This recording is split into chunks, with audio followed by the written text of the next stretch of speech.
Mganga, mfanyakazi wa soko la Faya, mfanyabiashara wa matunda wa soko la Faya. Kitu ambacho tunatamani kwenye hiyo budget, angalau wapunguze ushuru. Ushuru ndio unatutesa kama sisi wa mama.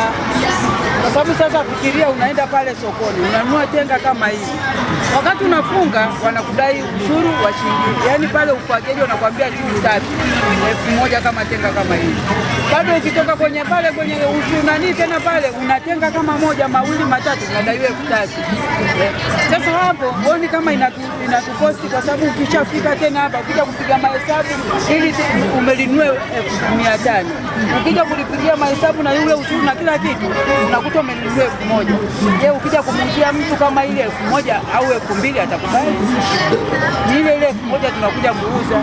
Yaani angalau angepunguza kwenye ushuru kidogo ingekuwa tuko. Bunge wabadilishe sheria zao za kuwasababisha waingie bungeni. Wasiingie wabunge wanaojua kusoma na kuandika.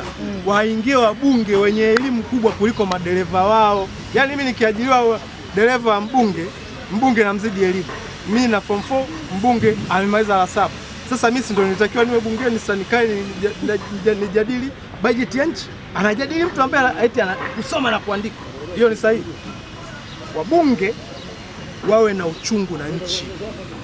Wasiende kule kutafuta maslahi. Waache watu waliosoma wakae bungeni, hii nchi itasonga mbele.